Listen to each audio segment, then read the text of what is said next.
Hello! So I'm recording this for the second time because my camera shut off again. It just loves to do that. So I'm starting over again. This podcast is from employee to entrepreneur. My name is Petra Lohmeyer, and this is for employees who want to become entrepreneurs and who do not want to fall into all the potholes that I fell into, or it is for people who train entrepreneurs because entrepreneurs who are already entrepreneurial are trained in a different way than people who are employees because employees think differently, right? So I wanted to cover today writing a book. I have covered before live events, my experience with live events, as well as building websites and lead magnets. And this time it was supposed to be writing a book because that is the next thing that I was told I should be doing by some of the people in the events that I went to, because that is such a great lead magnet, gives you all this authority and everything, and then people come flocking to you. So I wrote a book.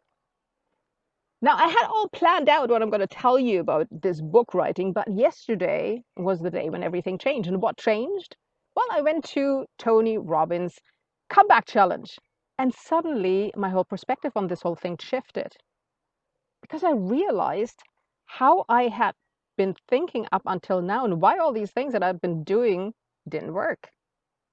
I had still thought like an employee, and I know that because that is what the podcast is called, but I didn't realize in how far and what exactly I was doing. And I got a lot closer to that yesterday. So I'm going to share that a little bit later with you. And I want to, okay, this is still running, wonderful. And in the meantime, I want to tell you what I did for that book. So I chose a topic that I knew well, which was finding a new job, because it had happened to me so many times before that I had worked myself into something and I was successful, and then suddenly something outside of my control, something from the outside came in and took my job away. So the first time it was a visa, I lost the visa, so I had to go somewhere else. The next time I worked myself into something somewhere else, there was a writer's strike for a year, and suddenly there were no jobs at all anymore. So the next time I went somewhere, I went in a different industry and I thought, okay, maybe that industry is a little bit safer, and worked myself into it. And then the industry exploded 2 months after I was there. I stayed in it, but then Brexit came and that made things very complicated. And then after Brexit, of course, COVID-19 and all these things. I mean, there's no way that I could have anticipated most of them, maybe the first one, but none of the other ones were I was able to anticipate and anybody could have anticipated. So this was really challenging for me, but I always found a way somewhere around it. And let me just move around here a little bit out of the sun.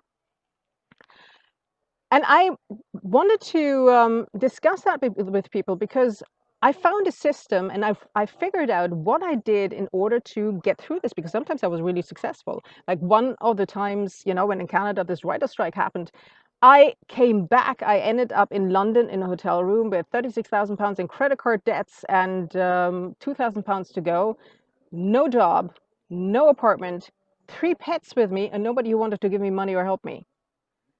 So that was a really difficult situation. But 6 months later, I had a house, a mortgage, and a job that paid 3 times as much as I'd ever seen before. So a couple of times I had some really good experiences with these changing experiences. And I wanted to show people what I was doing, all these little tools that I picked up in the beginning. And I developed a system of how to get through it, which basically started with figuring out what you want to do, and then experimenting, and then educating yourself that you can hit the ground running, and then engaging and making a plan how to get in, and executing it, and then evaluating it. And there are a lot of sub steps that I figured out on the way. And I thought I really had something to give. So I wrote the stories that illustrated those tools as well. So I had this little system thing and, the little sub steps underneath and with acronyms and everything. And then stories that illustrated how this all worked. It took about a month. The material was all there. I used Word as a copywriter instead of hiring someone like I did for my first book 10 years earlier, because I thought that was good enough and people would surely tell me if there was a mistake in there. I self-published it as a PDF on my own website as well as on Amazon, which is really easy nowadays. I added research after it was published because I got feedback from someone who had apparently read the book, which was great, which was awesome, and who gave me some feedback about research. So I added research to it as well to give it some gravity. I knew that there was research out there, I just hadn't mentioned it. I published, and then published the book on the website and on social media and waited for it to fly from the shelves. Well, or at least, be a lead magnet to draw people into the course. Because I had also developed this course, this video course, in order to explain people and give exercises and, and give people a little bit of a lead in of how to do this. Well, it didn't. Now, why didn't it? Well, I would have told you all kinds of excuses before, and if you go into the last podcast, you get some of them because some of that actually did happen, and I did say what I did there. But really, what I realized yesterday is that I was still in this employee mindset. And part of that was that I didn't admit it to myself, but I felt like a victim. I felt like a pawn in powerful people's hands, and a little bit like this child play, with the holes, and then there's this clown sticking out, and there's always this child that's kind of going and trying to hit the clown and put him down again. Well, I felt like that clown because every time I came up, something was hitting me down again. And occasionally I would grab that hammer and I would wrestle with it and I would have a small victory and maybe wrestle the hammer away. But in the end, I was always going to be, you know, pushed down again. And there seemed no escape, and I did stuff to feel busy now and, did a lot about studying marketing and did a lot about the stuff that I actually wanted to teach about coaching and change management and stuff. So I could say that I tried and tried it out and everything, but I didn't really. I was always very careful not to be too successful and not to really succeed because I had really given up. And why is that bullshit? Sorry for the language, but I am with Tony Robbins there. Sometimes you have to use language like that in order to get through to people. It's something that Freud found out already. Yes, it was my reality, to an extent, but it was because I had that employee mindset. And that employee mindset says don't go and be too enterprising because you'll hurt people.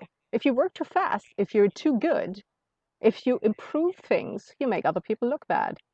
You're supposed to be a team player, don't put yourself forward. But marketing is all about putting yourself forward. That's the whole point. And an employee does what he's told and waits for someone to give them instructions and doesn't necessarily ask for work. you know they stick to the middle of the crowd and always hope that somebody will see their potential, but if they don't, and gives them the significance and that raise and stuff, but if they don't, they're just really bad people. But you know what, that's not me. So I realized yesterday that I have to change my story. And I'm not going to go through the whole process that Tony did with people, because it's also his process and it's a beautiful process. But it's much better if you do it with him. But my outcome was I'm not an employee anymore. I'm not supposed to keep my head down and wait until I'm given work to do. I'm not supposed to wait at all. My primary function is to find someone to serve, to take the initiative, to put right what once went wrong, to find ways to do that. And there's a great freedom in that. And I won't go into the entire exercise and every revelation I had, but and it was quite extraordinary. But the result for my business was clearly that I had, it is time to step out of that employee mentality and become the entrepreneur that I'm supposed to be. Where the same initiative, the same action that previously caused trouble and was called selfish now helps people because it solves their problems. It makes their lives better. It makes them look good.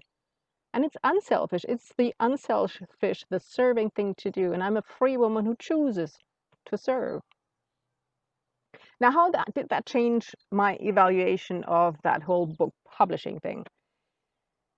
Well, I know why I didn't do more to market my book. Now, obviously, people do give you the impression that, if you write a book, then people just come flocking to you and all your problems with your business are solved. But if you know a little bit about business, you probably know that that's a little bit of an exaggeration because they want to sell their book writing course, right? But there's a lot of other things that I could have done.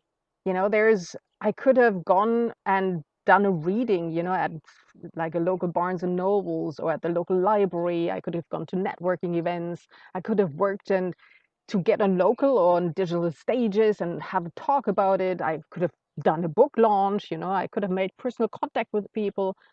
I even saw people handing their book out at the local railway. Why didn't I do it? Well, some of these things I didn't know yet. I didn't know that there was the option to do these, you know. But really,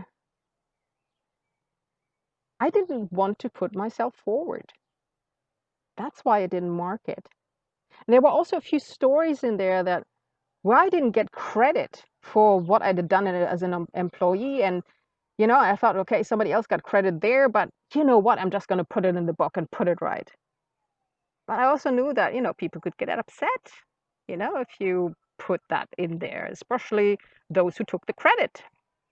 And I may at some point want to go back because that job paid quite a bit and maybe I need that money. So, well, I can put it in the book, but if nobody reads the book, then it's okay. And I didn't think this consciously, but I think this was in my subconscious. And the sad truth is that I wrote the book more because I wanted to be seen than to serve other people, which is a desire that a lot of employees have, especially those who have been overlooked, and who have done the work and somebody else got the credit. And but it's almost every employee that I know has that feeling that they feel undervalued and not seen. And it's understandable that you then, put this kind of thing, you write the wrong in your own life in a way through that book, but it's self-serving. And people see that, and it's rather than serving others. And people may feel it. It may not necessarily be in the book itself, but it may be in the way that you put it over and in the way you market, and you fear that you're going to get punished for that, and you will, like at work. So you rebel, you write that book, but you're very quiet about it, right? So that's kind of what the story was, I think. Now, what changes it all? Well, I got it out of my system. I've talked about this, for 3 years now. So at some point, you get tired of talking about it. You know what you've done now. You know who you are. You know what your contribution was. If somebody gives you credit or not, who cares? This is not your world anymore. So now I can see the motive that I had when I wrote the book and when I did some of the other things. Then also, once you've done that, once you've got it out of your system, you can change your focus to serve others instead of yourself. And that's what makes all the difference, right? You may have to rewrite the book a little bit, or the book can stay as it is, depending on how you wrote it, as long as you change the attitude to the marketing.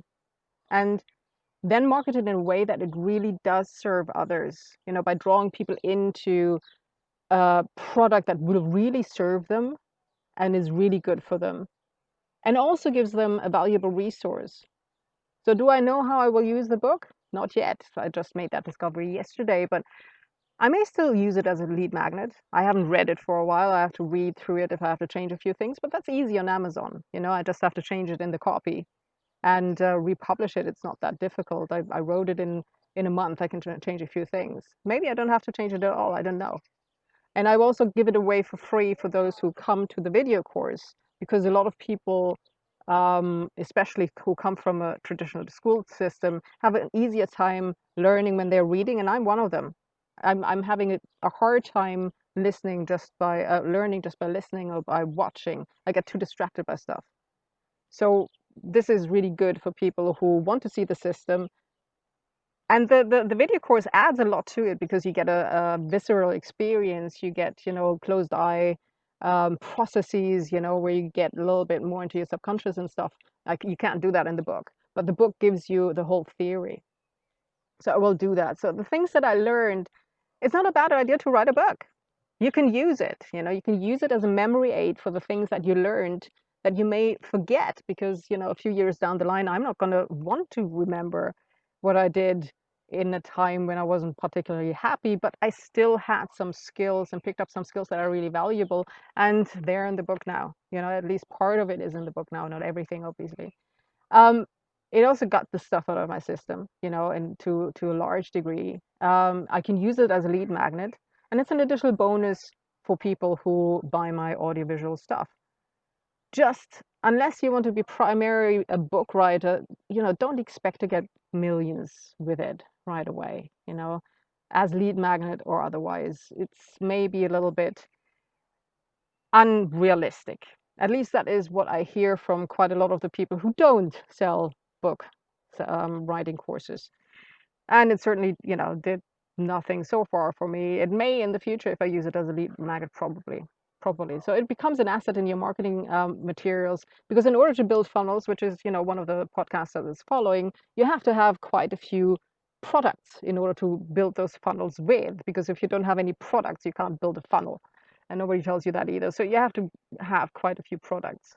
Of course, you should have tested them out on the audience if they actually work, but, I hadn't heard that bit yet, that theory that first you test out on the market if that product that you want to create is going to be, valuable to them, if there's going to be an ask for it, which a lot of marketeers do, and then they create the product, and then ship it out later. I don't know if that would have worked for me because I know what I have, but sometimes it's just about, changing the packaging and changing how you market the book, not necessarily the content, because the content may actually be something really valuable. And it's valuable if you've used it and if it was working in the situation that you were in, and it did, you know. So announcements, I really do recommend the Tony Robbins challenge. It's still, you can still sign up to it. He did 3 hours last night. I think he only does like an hour, or one of his trainers. I don't know who's doing it tonight. It's for the next 7 days. So it's like a mini UPW if you've ever been to one. Please, if you enjoy this podcast, please do subscribe at YouTube. You can do that. In future, we will probably be on iTunes. I still have to register that. I still wanted to record a few more podcasts before we do that, so that people have more to look at, and tell your family and friends. All right. So I hope you enjoyed this today, and bye.